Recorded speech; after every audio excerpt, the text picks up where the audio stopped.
told my whole life, so I just go with it. But that is apparently it's Polish or Hungarian. But that's that's what my grandpa told us that it was. So I It's accept the name it. he was given. Yeah, or chose. I don't know. Today we're joined by Mike Chantaj.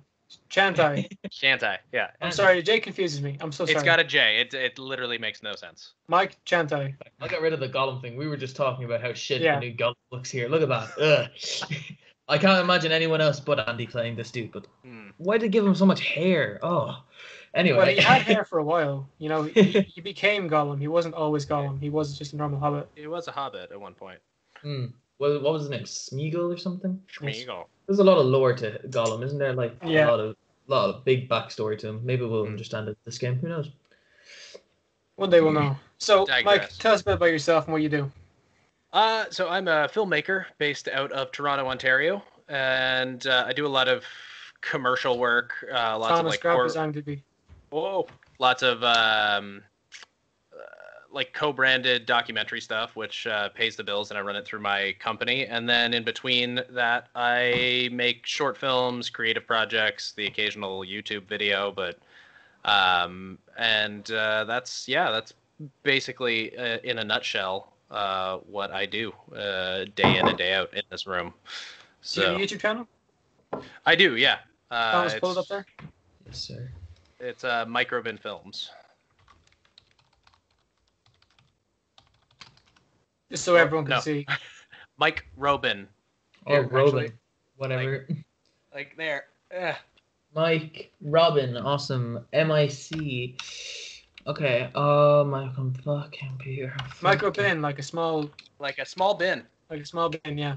Microbin. Oh, it's on my screen there. No. I hope this isn't news, good sir, because that. Have you ever seen remember those ads? It's like you wouldn't steal a purse. You wouldn't steal a handbag.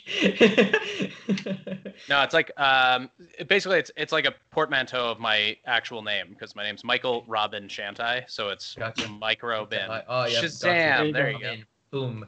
You know, if you spell it right, you will find it faster than Thomas. Oh yeah. Shout out to Thomas. Yeah, pretty cool, man. Thanks for this. Yeah, no. You're awesome, dude.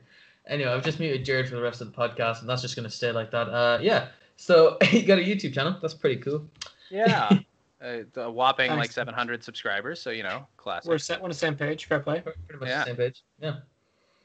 697. I'm close. We're gonna get you. We're gonna get you past that mark, son. Don't worry. But yeah, I don't want to stay here because our analytics are gonna compare with one another, and that wouldn't be fair to you. No, I'm messing. Anyway. I won't take it personally. But yeah, so I recently put out like a little horror film that's on that YouTube page called Creeks. That's the one, which I shot in quarantine here with my wife, who is not an actress, but I didn't really have any options, so she agreed to it. And we just made another one that's not quite finished yet, but probably in the next 2 weeks, I'm kind of hoping I'm able to release it. And then I'm developing another short sort of horror comedy with a few friends that we want to try to get out by the fall. So that's those are like the fun projects that I'm involved with at the moment. So yeah. But yeah, on cool. Creeks, I literally did everything. We tried everything. To do like a mockumentary, didn't we, Jared? We did. We talked to YouTube's only mockumentary to become a TV show and film, the Hardy Books, and we kind of tried to do a horror spin-off, because horror is the easiest thing to go with, really. It's the cheapest and usually most profitable. Yeah, so we gave it a go, and I got back.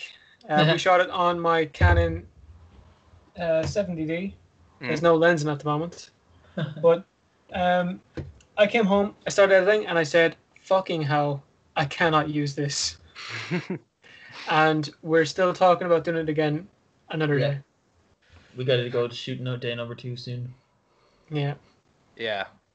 That's how it goes. Like, I'm assuming your first short film wasn't your best. No, God, no. I've actually kind of been tempted recently to film myself watching those again, like some of my earlier ones, because like I mean, it was like 10 or 11 years ago that I was making like little short sketches with my friends on a little Sony Handycam that I don't have anymore. I don't even know whose it was back then. Um, and like when I was in college at film school, some of my old short films that I did through school are just brutal. Actually, Robbing Blind, which you can see on that IMDb page there, that was like my graduating thesis film was that one. So it got into a couple festivals. So that's my little claim to fame right there. It was a like sort of dark comedy about two brothers who accidentally steal a blind woman's dog, and Oh God. it all goes kind of south. So Yeah. Sounds like some kind of John Wick thing right there. but it's not quite Not quite as graphic. It's more of a dark comedy because they're both idiots. And not like trained assassins. So it's a bit like that. What was that film? Was it Hush? Where those two guys, they broke into the blind man's house, was it? And he had to like, I'm pretty sure. What was it? Like a horror film? Yes. Don't Breathe. That is exactly the one I'm thinking of. Yeah. I haven't seen it. It's on my watch list on my Netflix account, but I haven't seen it yet. No, yeah. Netflix is one of my favorite places to find short films, because short films quality goes in there. Really? Have you not seen short films on Netflix before? No, maybe is that not a thing in Canada or? I mean, my favorite one I watched with my girlfriend. We both nearly cried by the end. Was what's it called? Little House of Cute. Hold on, I'll find it. Little House on the Prairie. Yeah, I don't know if we have short films on our Netflix. Like, I'm gonna be honest, man. There's not a lot of here except Little House on the Prairie. Are you sure this was a short film, or maybe you just watched one episode? Technically, episodes do count as short films. It ended on a cliffhanger. The House of Small Cubes. 12 House of Small. The House of Small Cubes. Jesus. Oh, is it an animated short? I just pulled it up on IMDb. Looks like it's possibly Japanese or possibly. Tsushiko no limit. Yeah, look, it looks like it's some kind of language. Oh, it's French. La Maison en Petit Cube. Or that's just the French title, but possible. No. But yeah, so I make films. They're fun. The one that we did there, Creeks, that was like entirely done by me. We shot it in like 3 days in my bedroom, basically. I like DP'd it, wrote it, directed it, edited it, wrote music for it. And I've never been a DP before on anything, so that was interesting because usually I get my buddy to be my cinematographer when we have short side projects or client projects.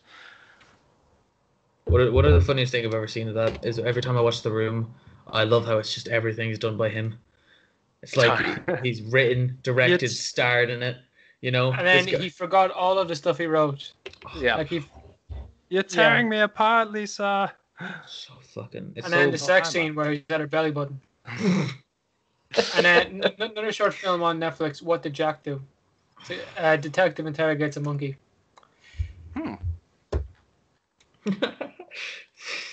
That's kind of like what a guy. That's kind of, we've been watching Umbrella Academy. There's a talking monkey in that. Oh, I need to watch that. I need to watch so much shit. Jesus. It's trippy. That show, it is entirely shot in basically my neighborhood. Seriously? Like, yeah, because I live just outside of Toronto in a city called Burlington, and right next to us is a city called Hamilton, and that's where that entire show is shot. So they're like passing off these streets that I know completely as like Dallas, Texas. And I'm like, no, that's literally like 5 minutes from me in Hamilton. So, but there's a talking monkey in that show. It's very weird, but it's a lot of fun. It's like one of those shows that when it's good, it's really good, and then it's got very questionable decisions from a story perspective. But Pretty cool. Yeah. Girlfriend watches it, but I haven't so far. Yeah, I need to watch it. I need to watch so much shit, bro. Jesus. I just finished rewatching Breaking Bad in like the first time in like 5 years. Mm. I cried. Yeah, I've I'll be got that honest. series somewhere around here. I cried. Yeah, I have a massive poster of it. Do you know the picture that one of the mafia draws of them, where like it's like a sheet of paper and he's got the hat and he's got the sunglasses. Yeah. Big poster in that one. The Heisenberg. Yeah. Better Call Saul is absolutely amazing. Jesus, too. Better Call Saul is one of the best shows ever. It is phenomenal. Like some of the, just in terms of storytelling and technical aspects of it, like the cinematography and the editing, and like it's arguably like the best show on television right now. Yeah. Like, no, it's I know. I love the show, man. Have you seen the most recent season? I say most recent. That one of the last episodes where he completely freaks out. It was that was like his Heisenberg moment. I thought that was so cool. Yeah. Have you seen some of the memes at the moment of like Better Call Saul and Breaking Bad stuff? Which ones? Probably best not to look them up. Why? Oh, I've already gone there. Oh no. Like for spoiler purposes, or he typed / after the death threat.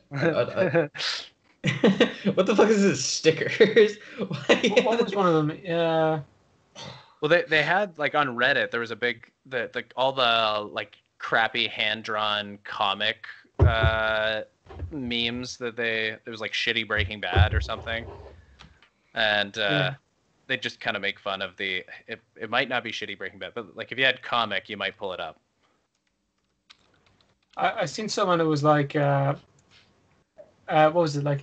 Your Honor, my client pleads oopsie doopsie.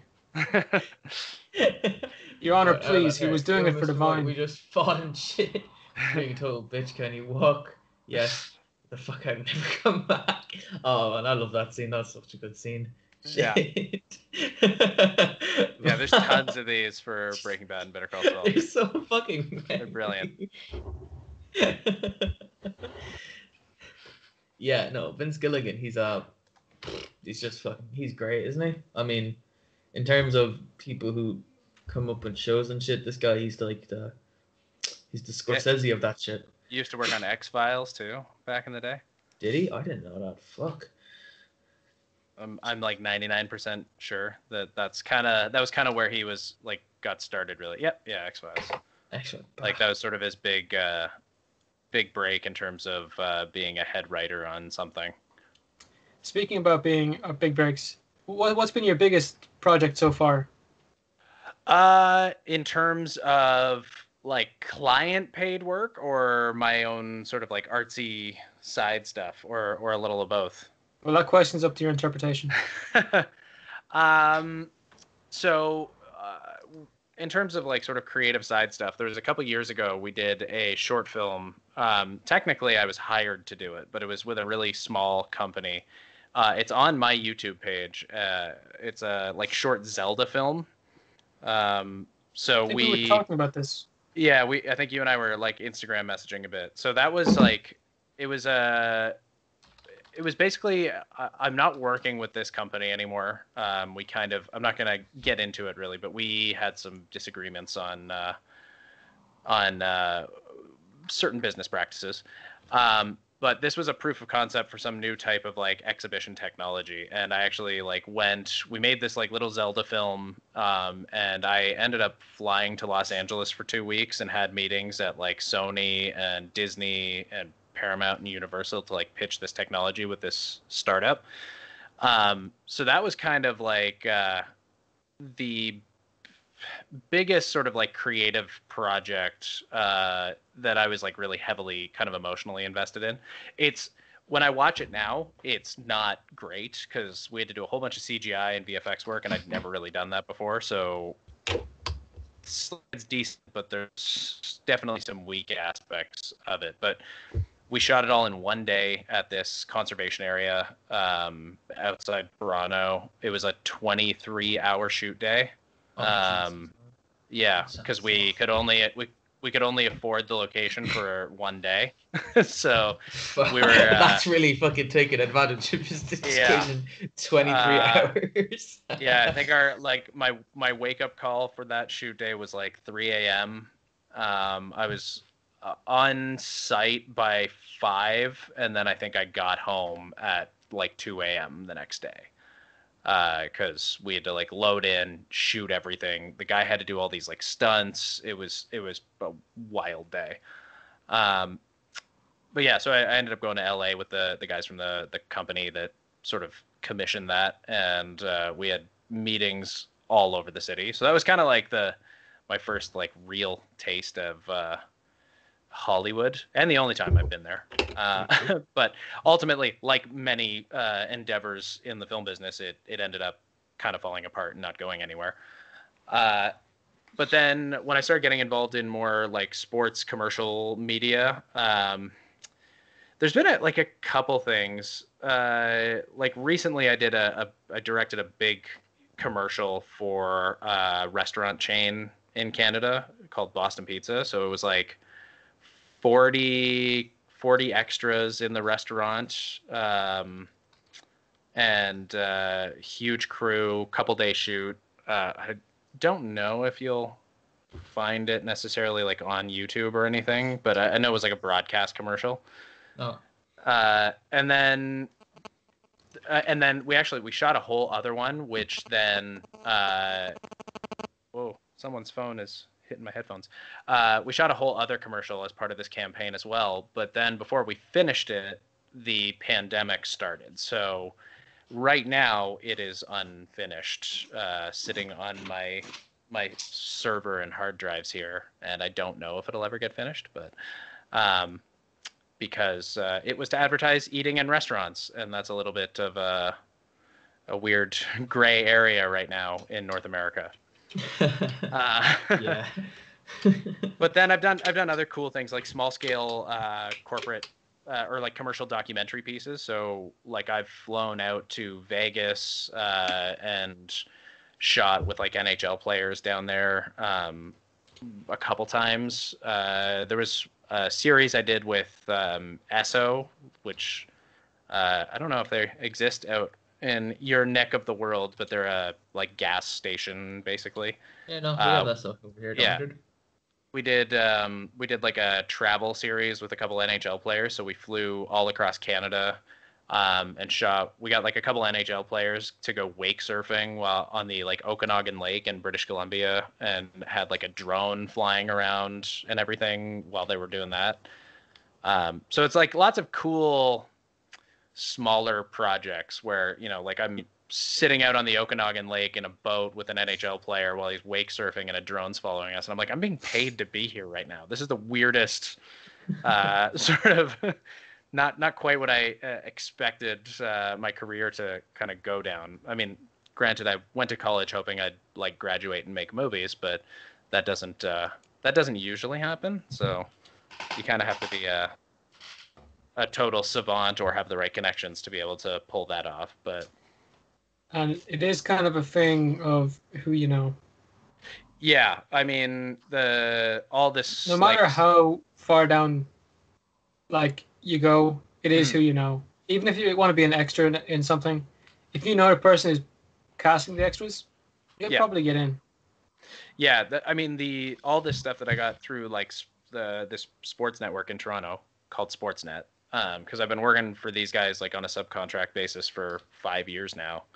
I literally got that because someone I went to school with was working as a producer or like a production coordinator, and she called me one night at like 10 o'clock in the evening and said, "We need an editor for the next 2 days. Like, can you be there?" And I said yes, and that was like 6 years ago. And then I just kind of kept being called back as a freelance like subfill or backfill editor when one of the guys in house was like sick or was taking a personal day or something. They'd call me, and then I just started making friends with everybody else there, and then I just kind of weaseled my way into like, hey, you know, if you ever need a freelance producer, like I'd love to take on some stuff for you guys. And then they took a chance on me, and I've been handling stuff for them in that capacity for the last couple of years. And that's what. Then after that, it was I got linked up with like the Toronto Maple Leafs directly, and I started working for them as on a project to project basis. So and that was through somebody that used to work at Sportsnet and then worked for the Maple Leafs, and she just brought me onto a project, and then I handled a couple things for them. Again, the pandemic has slowed a lot of these things down because for a while there, nobody was shooting anything. Like, and that was a bit scary off the top because all of a sudden, I was supposed to take on a couple of big projects that have been put on an indefinite hiatus, and it definitely impacted like the whole industry out here like hard, as it did I'm sure out there. Well, that's the new thing because we don't really have an industry out here. We have like about 2 or 3 TV shows, and like we have one show now that was made before the pandemic called Normal People, and I think it's been like the first kind of, would you say, teenage drama, Jared? Kind of in a couple of years, and then there's like one comedy show, The Young Offenders, and then Mrs. Brown's. But that's about it, really. But I mean, I was you guys in Normal People before it finished, and I was in Fair City the day before lockdown. Yeah. Yeah, like, but I mean, you guys do have. See, I don't quite know how it works, but I mean, when American productions come through, like they use like spaces out in Ireland and England and whatnot, passing it off for other cities possibly or whatnot. Like, I mean, how often does that happen? And do they It's hire happening at the moment? Yeah, well, I mean, the Batman is shooting in I think like Liverpool or something, right? The Last Duel is going to be filmed here in Tipperary. With you've heard about that, have you? Not offhand. The last what? The Last Duel. It's Ridley Scott's last movie. Oh, okay. Yeah. I haven't read much about it, but what is he retiring after this? Yeah, it's his last movie. I think his first movie was called The Duel, and his final movie will be called The Last Duel. So, well, bookend right there. But yeah, okay. But I mean, when they do that, when they come out and shoot stuff there, I mean, do they hire local crews too? I presume, like, have local crews. Yeah. Well, of course he's gonna have like people that he knows. Like he's that high up, he's gonna have like people he's worked with since the start. Yeah.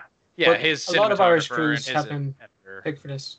Yeah, that's pretty solid. Because that same thing happens up here. I mean, they like that Umbrella Academy show. It's an American production, but it's all shot up here because it's probably cheaper and suitable. But when they do that, I mean, they hire obviously like usually the directors and the DPs and stuff are all American. They fly up to do the shoot and then bail back home. But all the like, the dailies like grips, gaffers, possibly audio engineers, all the dailies, extras, small bit actors, they're all usually local. Because I'm watching the show and I'm seeing actors that I've worked with in Umbrella Academy because I know they're from this area. Actually, one of the guys I was watching, I think the season 2 premiere, one of the actors from a short film I did called Normalcy back when I was in film school, he was sitting next to one of the main characters in this scene. It was like, I know that guy. It makes me feel good because I actually know these people that are now working on bigger shows like this, even if they're like smaller bit parts and stuff. So that's one amazing thing. I get the feeling with doing the podcast, we talk to so many people, a lot of which are actors, and if we ever see them in a show or whatever, it's a great feeling. Yeah, especially if you're watching Breaking Bad because we got Skinny Pete on. You got him on? I didn't see that. Was that recently? I think it's like our third best one. No, it was like best one. Ages ago. But yeah, we got him on. That was so fucking cool to talk to him. That was great. And he didn't even mean to do it, but he gave us like a motivational speech. Really? Yeah. Yeah. That guy had a rough time growing up. Oh, Not a lot of people believed in him. I'll have to check that out afterwards. That's one of my favorite ones anyway. The Owen Colgan one's my favorite. He was because I've also seen him in like he's in Brooklyn Nine-Nine for a couple episodes too. He is, yeah. He plays Doug Judy's cousin, right? Doug Judy's cousin or brother or whatever. But yeah, that's pretty stellar. Like that. I know. Well, I saw that you guys had what's his name from Bully on, and I'm a huge Rockstar Jerry Games Rosenthal. fan. Yeah, Rosenthal, right? Yeah, that was so cool. And He had Alan Kincaid from Once Upon a Time in Hollywood. Oh, I mean, really? Spencer Garrett. Yeah, I know, but that's his most known character. Yeah. But yeah, when I saw that you guys had Rosenthal on, because I'm not a huge gamer, but I'm sort of like a Rockstar Games is one of those companies that I'll buy whatever they put out. So I had Bully on my PS2 back in the day. I rebought it on PS4. Jesus. Got all the Grand Theft Autos, all the the Red Dead Redemption and Red Dead Revolver and everything. Like I'm a huge Rockstar Games junkie. So that was nice. Like, so when you guys do that though, like, did you just like reach out and like Hail Mary, hope that he'd be interested in popping on and talking to you guys? Yes. 3 ways we get guests. Mm. One is how I got you. Yeah, just Reddit. Post things on Reddit. Yeah. Another is Thomas on Twitter. That's Okay. me. And then the third one, most common, is Instagram. We just DM every celebrity ever. And they just say, yeah, nah, yeah, nah, yeah, nah. Yeah. I've been turned down by Patton Oswalt. Can I just say I've been turned down by Patton Oswalt. Steve-O. Remy from Ratatouille. Remy, remember that film? Yeah. The rat. Yeah, he said no to me. I think I've said this on a love podcast Patton before. Oswalt. We did get denied by Steve-O, right? I don't think so. No. Like No, Steve-O from no. Jackass Steve-O? The guy from Yeah. the guy who plays Mater in Cars. Oh, Said so I he said might. that shit for no reason. Okay. Steve-O did not turn us down, thank God. No, No. Steve was getting on next week, Jared. Come on. not yet. That's what I told you, man. I need to go ask the entire cast of Jackass. I think we have. We pretty much. I think because of Steve-O, we have like an all mutual hate for Amy Schumer as well, don't we, Jared? Amy Schumer. You asked her on and then said, nah. Fuck you. I write. And we Amy have to go Schumer, back like, and delete those. I use her DM as some kind of like fucking diary thing. Whenever I'm on a bad day, I'm like, I saw one of your shows today. Made me fucking sick. I She's can't not say very I've nice ever lady.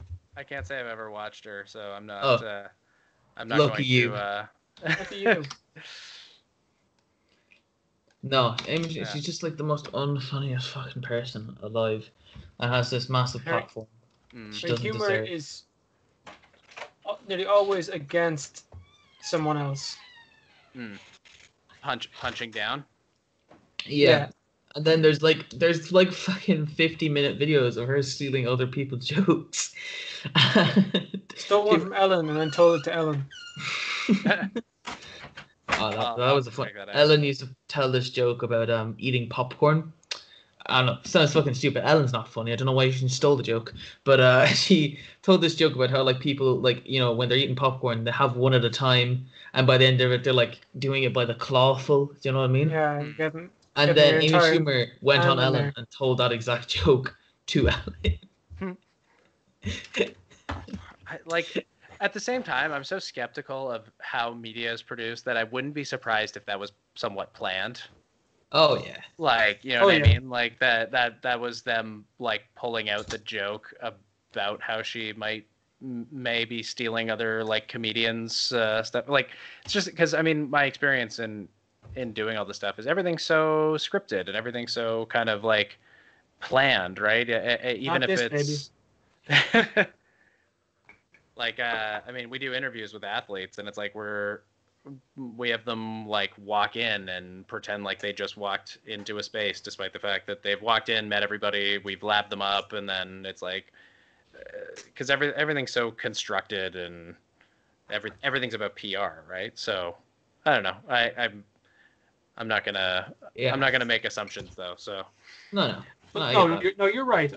I've been on some of these sets before, and that's exactly what's happening. You know yourself, when you're part of it, you see it. Yeah, like everything's it's from Bo Burnham, one of his stand-ups, where he says art is a lie, nothing is real, and I kind of repeat that. I that's like my mantra on set when we're working on Being projects. a creative person, are you sure you should say that? Yeah. I mean, I'm a realist as well, so. I respect that.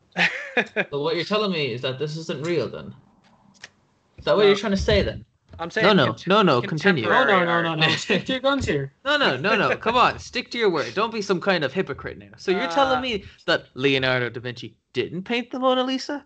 No, this is how fake news happens. Mike Chantaj, Mona Lisa doesn't exist. Yeah, my face is going to be on a meme somewhere. No,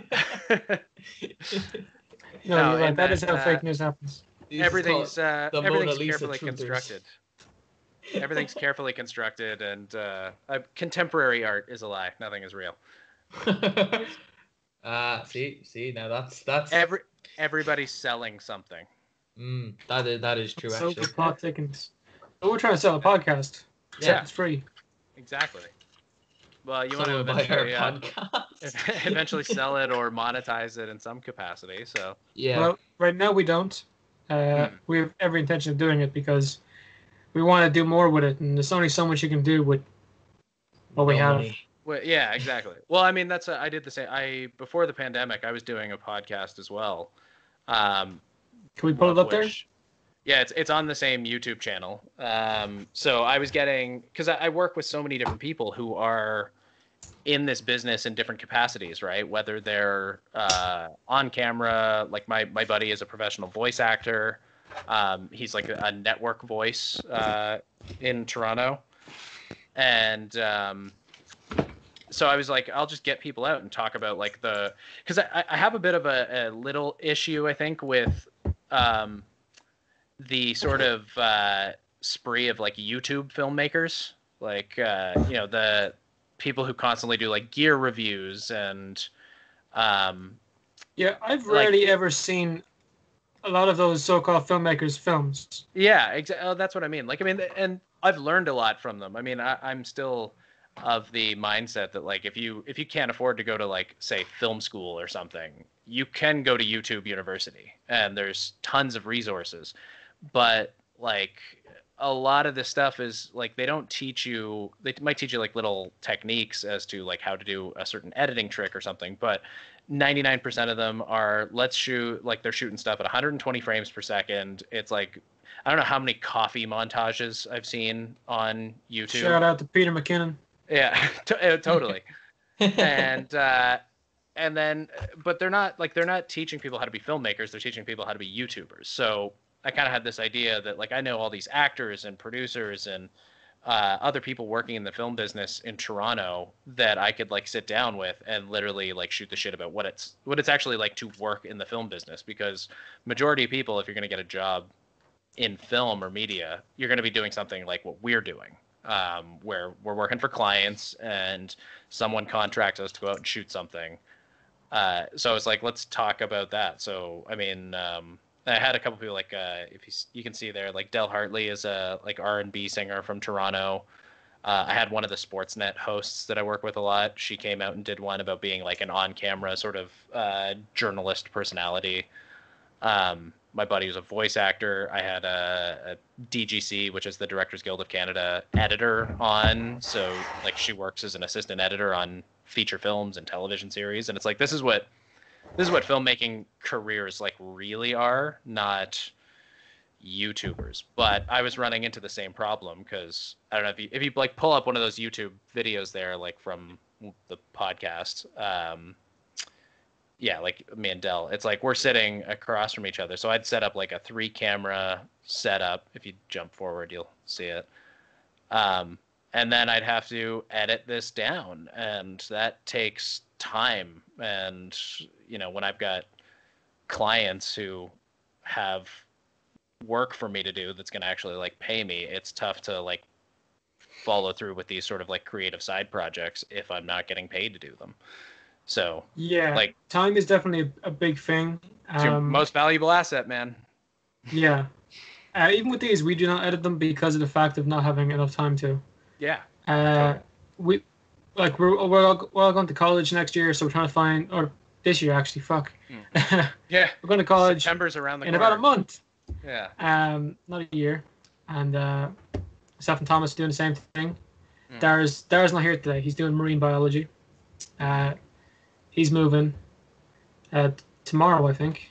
And yeah, it's all about finding time. Like, it's going to be more difficult now. All we'll need is like one person who's available to do it. It won't involve three of us as often. Yeah. But then again, you have your personal life. You have whatever you're doing on the side, like this.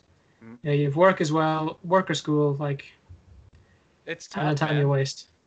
Like, yeah, and time playing video games and watching movies and stuff. But like, it's tough to set that time aside and actually, like, I mean, this one I shot with Dell there. Like, I shot that 8 months before I finally put it out, just because I didn't have time to edit it. Like, I'm sitting down with these guys for 2 hours and shooting the shit, and then I gotta like cut that down because there's like technical issues that, like, I gotta reset the cameras, or batteries are dying, and I'm one man banding that entirely. Are you using like Camlink for your camera setup? No, I literally would, like, I at that point when I was doing those ones, I haven't shot one of them in a while. I was setting up like a C300 and then two A7Ss, and I'd just record all of them, and then I'd have these microphones set up to an external recorder, and I'd just sync everything up afterwards.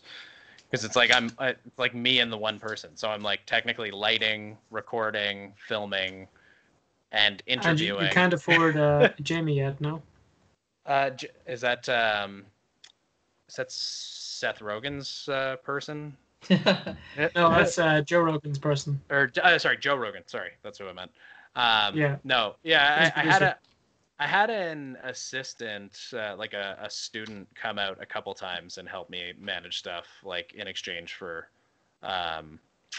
like co-op hours, like a high school student. But that was the extent of which I really involved anybody else besides myself.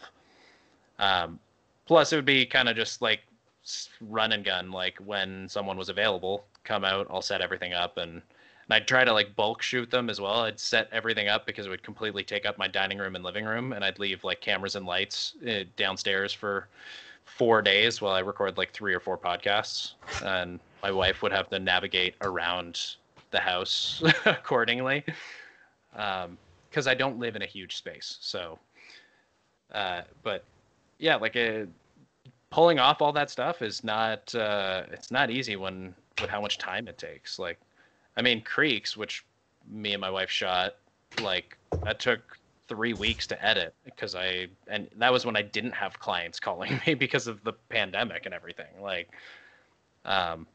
it takes a lot of time to put this shit together. So yeah, no, it's rough. We'd love to have infinite time, but we don't.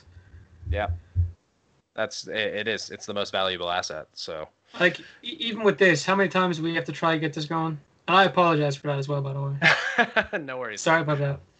I think this was the second attempt. The first one, yeah, but some wires got crossed. But yeah, like that was like that was this is a daily podcast. Today we're lucky we only have 1 episode to do. Yesterday or the day before we had 3. 3 podcasts is rough. That's pretty rough. The most I did was 2 in one day, and that was like, I'm exhausted by the end of it. Yeah. It is exhausting, but you know, we've gotten used to it. But that's part of what we do. Like, you've probably done like multiple projects in the same day before and been wrecked. Yeah. Oh yeah, I've had some exhausting days for sure. But I mean, I also love what I do. So even though I'm like sometimes exhausted and miserable by the end of the day, it's like, it feels fulfilling. Yeah. Right, like those in January, I got hired to go out to Calgary, Alberta for a couple days with the Toronto Blue Jays. So they're our like baseball team. They're Canada's only major baseball team. And they were doing like some event out there. So I literally had to like follow these guys with a camera, and I'm shooting it for 14 hours, and then I have to edit a like highlight reel to go on social for the next morning. So it would be like 20-hour days. Like, shoot all day, go to the hotel room, cut until 2 a.m, sleep, and then be up at 6 to shoot the next day and do it. And then when I did those 2 days, all those edits, flew back home, and then my wife Melissa, she said that she'd never seen me fall asleep that quickly. Like I got home and just fucking zonked, like just dead. But I felt pretty fulfilled. So I was miserable by the end of it, but I was pretty pleased with how it all went. So also pleased with the paycheck, because at least when you're working with athletes and professional sports teams, you're actually making like good money. So Yeah, because they have it to burn. oh, It's when they don't have it to burn, you should be worried. Yeah, they're definitely not starving. That's for sure. Yeah. So Yeah. Yeah. No, it's mad how much how much money athletes make, especially in well, what you know as soccer, but like football. I can. What would you prefer? I refer to it as. Well, it's football. We call it football first, and then America makes everything awkward. Yeah.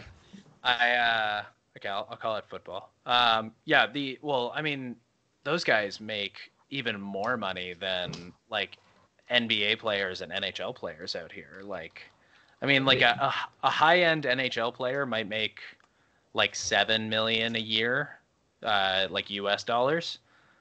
And some of the football players out in Europe like are pulling in like 84 million in what, a year? Like that's outrageous. But he would be considered the best now. He would be Tom Brady. I know He'd be the Tom Brady of football kind of thing. Yeah. I'm not saying Tom Brady's the best because he's shit now, but like but it's just like that's an outrageous amount of money. Yeah. Like that's how much money was Patrick Mahomes? He got like a deal, didn't he? He got like a massive deal. I'm not familiar with Patrick Mahomes. He'd be the quarterback for the team that won last year. Oh, see, I am not I do not follow American football at all. I've never done anything. I've edited a few promos like for them at some point when I was like working in house, but not. I really like Patrick Mahomes. Let's see, but he got a new salary recently. Oh Jesus.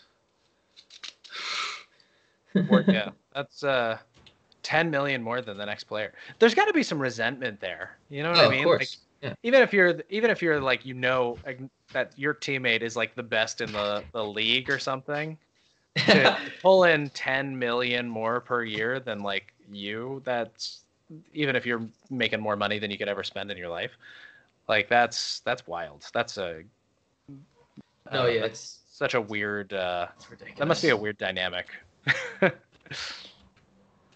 Just give me 2 seconds. Sorry. What happened? I think that means he's walking away. Yeah. All right. Well, just me and you. All right. How's your day? Like. So, because you act and stuff too, right? You like. I done very little. Mm. It's supposed to be my year. I had 3 projects booked. I was supposed to be in. I'm not sure if I'm still in it, but I was supposed to be in The Last Duel. I was to be in Vikings Valhalla. I was supposed to be in a couple of things, but on standby right now. Yeah. Yeah, they might have to cut down on how many people they have. You know. Yeah. Well, that's because my mom is also she does like BG acting as well. Now that all of her kids are moved out and she doesn't have to like take care of us anymore, because my siblings are all adults as well. She kind of just signed up with a couple like BG agencies, and she got cast in a commercial a couple weeks ago, and ended up getting paid, but didn't actually go out to the shoot because like they basically had her on standby from home because with all the COVID restrictions, they can't put people in like holding anymore. Mm-hmm. Like you can't just like the sort of like cattle corral for extras and BGs. So yeah, she got cast, did a wardrobe fitting and everything, and then it was like, yeah, all right, so just put the day aside and come out to the shoot if we call you. And if we don't, you'll still get paid for the day. She'd have gotten paid more if she actually went out and was on camera, but like she got paid a day rate to sit at home, and they like released her at like 10 a.m. or something. Like, so yeah, It's something such a weird similar dynamic before now. COVID. Oh, really? My experience with normal people was like we were all put in this basically an attic. Like realistically, it was an attic in a pub, and because we filmed all the party scenes in one day, or they did, not me.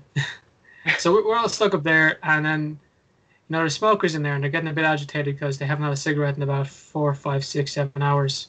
So we've been in there for so long. And, some people start getting really angry and demanding that they bring up water and stuff, whatever. It's like being held hostage.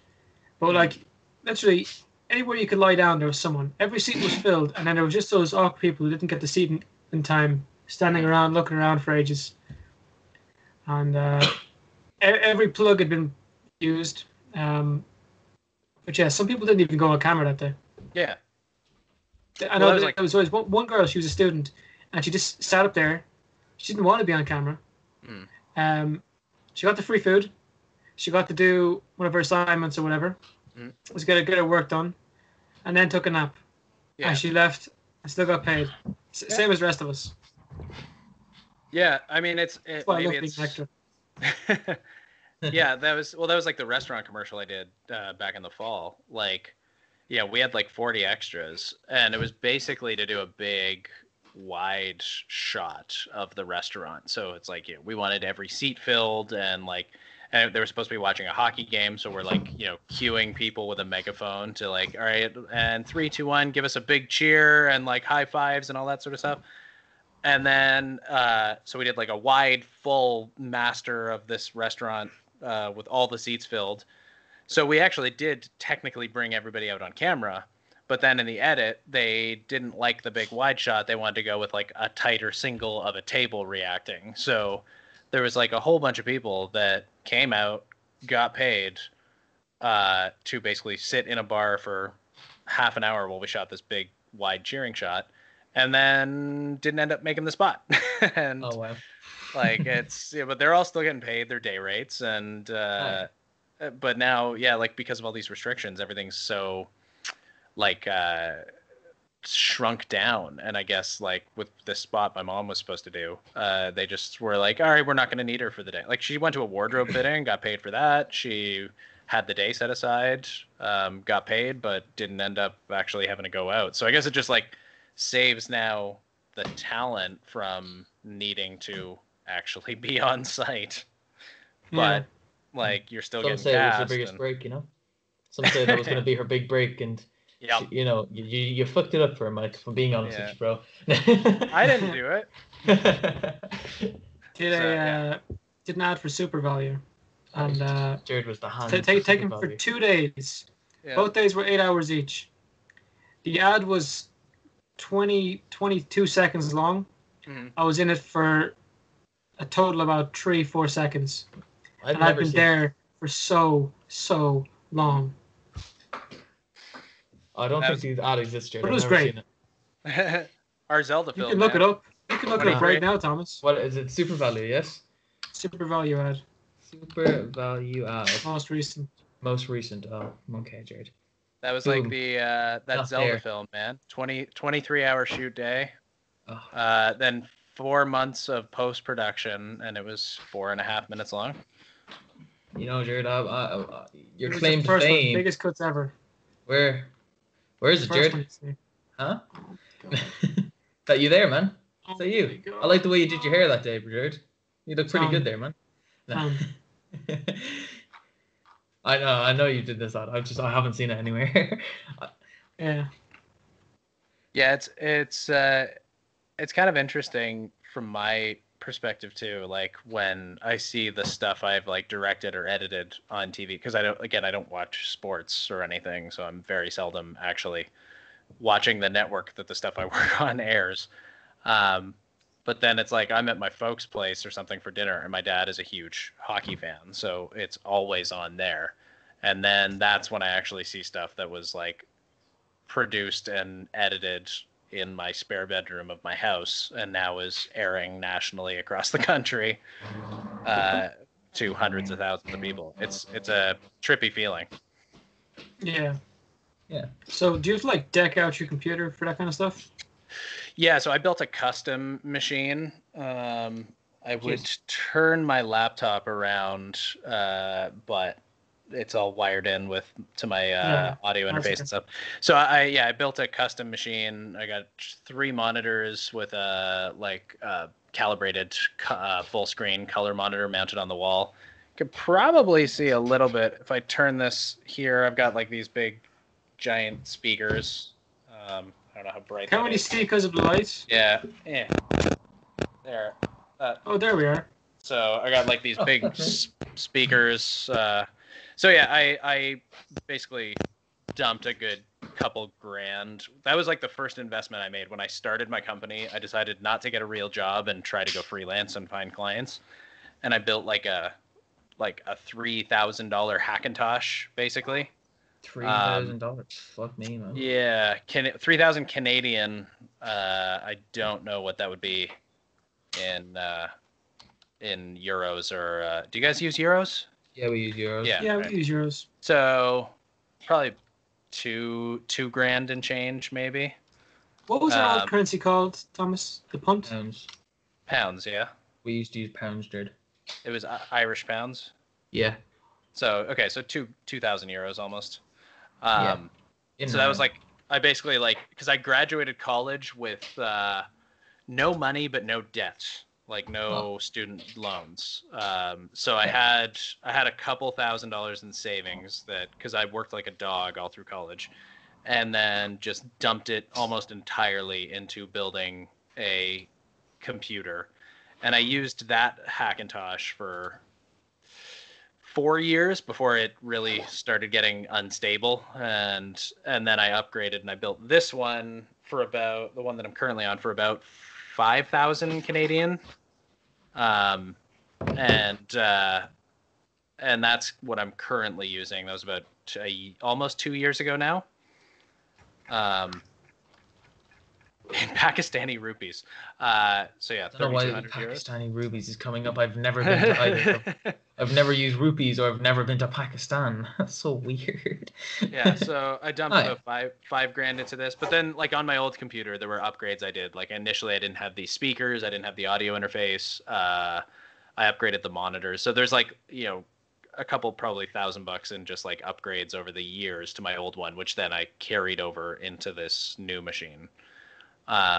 But now, like, it's a Hackintosh, but now Hackintoshes are getting even more unstable and hard to maintain. So I'm kind of thinking of swapping this over to a Windows and modifying my whole workflow that way, because I could utilize the machine much better. And but yeah, it costs a lot of money to maintain a video business, like between cameras, lenses, computers, hard drives.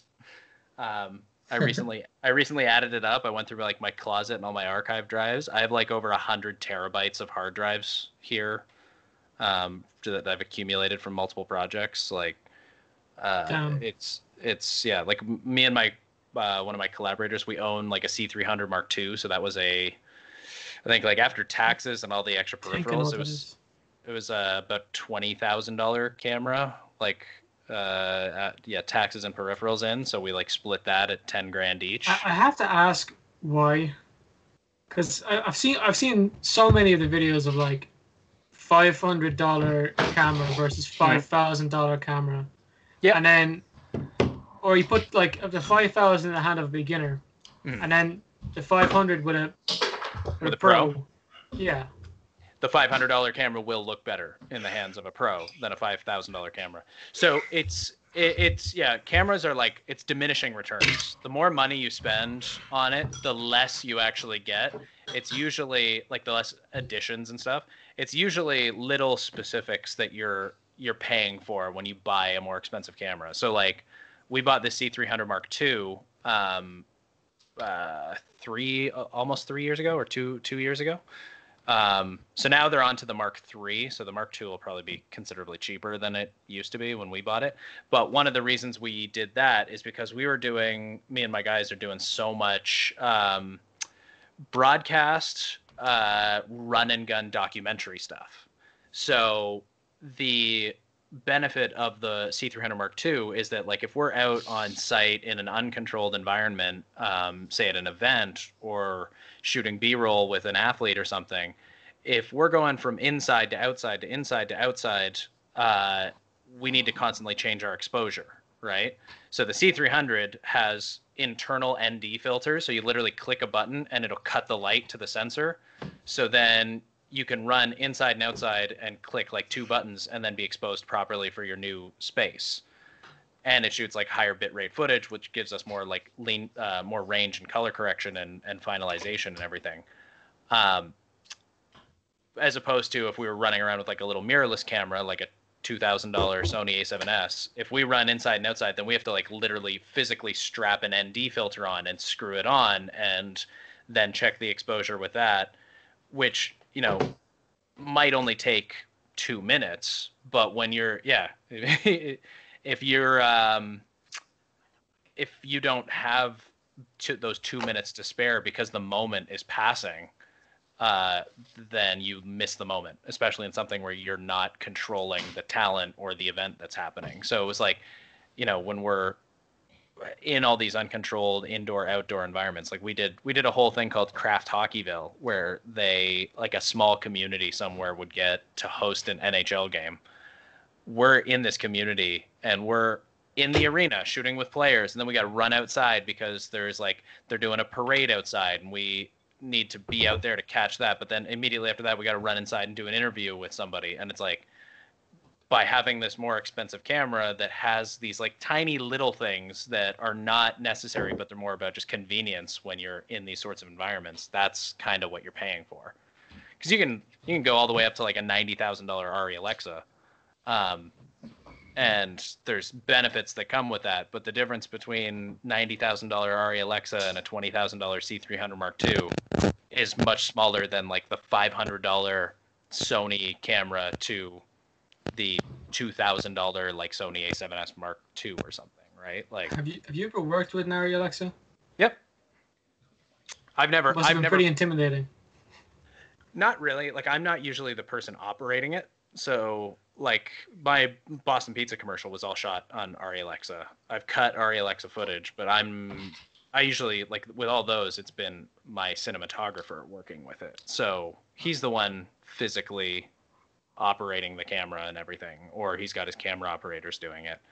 But I don't know, at this point, like, I've been exposed to these sorts of things so much that it doesn't really intimidate me, and I don't really fetishize gear like some people do, where it'd be like, ooh, ARRI Alexa, like, it's a dynamite camera and it looks absolutely amazing.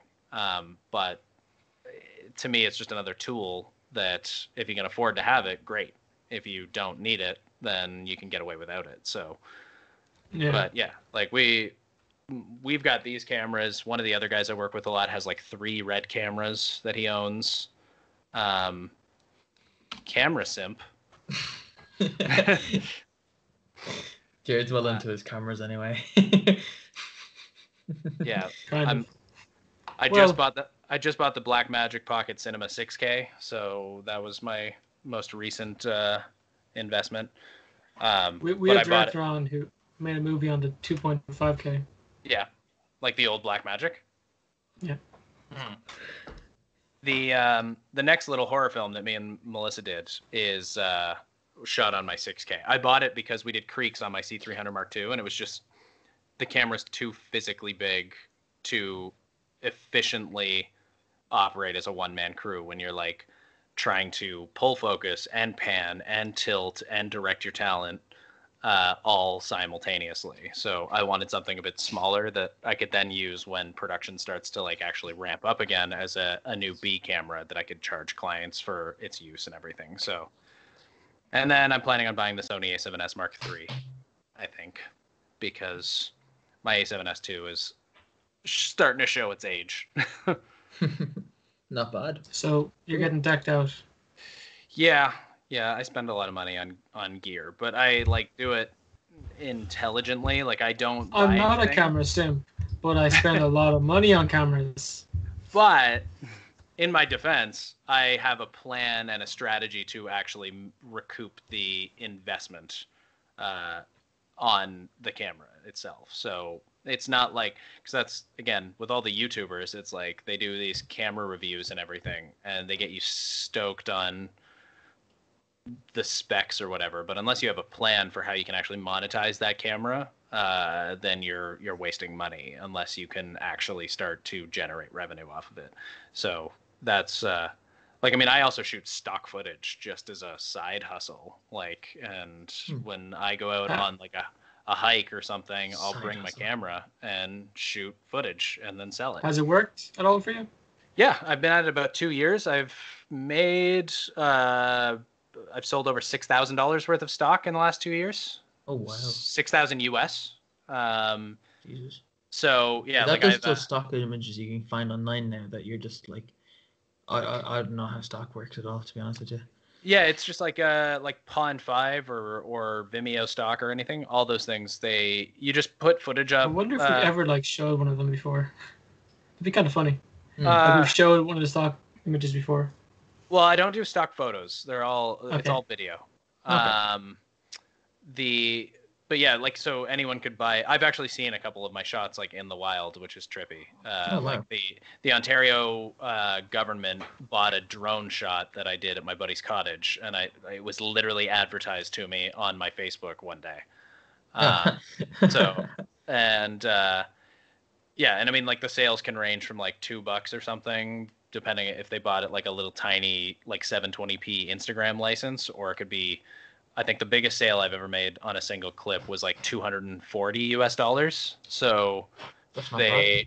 yeah, like if the end user is buying it for something like, say, a national broadcast campaign, they have to spend way more money. So, but yeah, that's just like it's just an extra way to like monetize my gear. So like I got my Black Magic, and rather than do like just camera tests, I field test it, but I shoot things that I know could potentially sell. Like we have a huge, I don't know if you guys do as well, but we have like a mask mandate now here. Yeah, we have something like that. Yeah. Yeah. So anywhere you go in public, or any public interior space, you have to wear a mask. And I think in my city, in Burlington, it's lasting until at least January 2021. So our field test for my my new camera was, I had shots of my wife's hand like picking up a mask and then putting it on, and put that out there and just see if it sells. I've sold one of them so far for like $40. I actually last summer shot just a random ass clip of my wife washing her hands, and I have made over like $1,000 off that clip in the last 3 months. Like just selling the license for it repeatedly. So it's like, if I knew washing your hands would make you that much fucking money, I would have been doing it for years. No. But it's like, I shot that last summer, didn't sell a license for it for 9 months, and then the pandemic hit, and then all of a sudden across the world, all this like, there's all this demand for hand washing footage, and it was like, it was a nice shot, like backlit, kind of very like shallow depth of field, because I think it was on like a 35 mil, like really close to her, and she like did it properly, and it was just like by chance that she was doing that, and I had the camera out, so it was like, just shoot, like just do it like legit, really scrub your hands down. And then yeah, I think I sold it 10 times in the last like 3 months. So but that's what I mean, is I have a plan to at least like generate revenue long term from cameras. So it's not like just spending money for the sake of spending money. Yeah. But that's because it's my business sense, where everything is about how do I maximize profit on my expenditures. Yeah. All right, that makes sense. All right. We gotta end it, because all right, I gotta head down to Thomas's. Man, it's been a pleasure. Yeah, thanks for having me. I've a parting question for you, for anyone listening. If someone wants to get into filmmaking, what advice would you give them? Be open to any sort of opportunity. Don't limit yourself to being like a filmmaker. Like, be open to taking on corporate videos or commercial projects, because like I said, I'm not a sports fan, but I've been working in sports media for the last 6 years, and it has awarded me so many opportunities and has been very profitable and just super fun and interesting. Like what I said before, where I ended up on a boat in the middle of the Okanagan Lake with NHL players, and I was being paid like decent money to be there. Be open to those experiences, and then don't let anyone tell you you can't do it, because filmmaking and acting and all these sort of like artistic careers, they're very represented by the elite that made it. Like, you know, when you tell someone you want to be a filmmaker, the usual response is, what's your backup? Because people affiliate success as a filmmaker as being like Nolan or Tarantino or Scorsese or something like that, where it doesn't have to be. You can have an extremely lucrative and fulfilling career as a filmmaker and nobody knows your name. Like, and there's so many opportunities out there that you just have to be open to taking and don't limit yourself. So that's what I would say. My little inspirational mentality there. Extremely inspirational. Thank you. Well, thanks, man. And if people want to check you out and they want to follow you and keep up with your work, where can they find you? On Instagram, my handle's just Mike Chantaj, which is spelt very weird. With the you can do like Microbin Films on YouTube, micro as in a small bin, and then Chantaj, Mike Chantaj is on Instagram, so I post stuff there. We can just go with the Microbin Films YouTube. You go there and you get all my stuff. Bad at this. I'm sorry. Microbin, MICROBIN. YouTube. So yeah, thanks for getting on, man. You've been a great guest. I hope it was somewhat informative. It was, and it was great to talk to you. So no, pleasure, guys. I really appreciate it. Well, I hope y'all have a wonderful rest of your evening. Thank you. Same guys, and we'll stay in contact. Have a great day, man. Thanks for getting on. You too, guys. You keep your handy, man. Good luck. Look.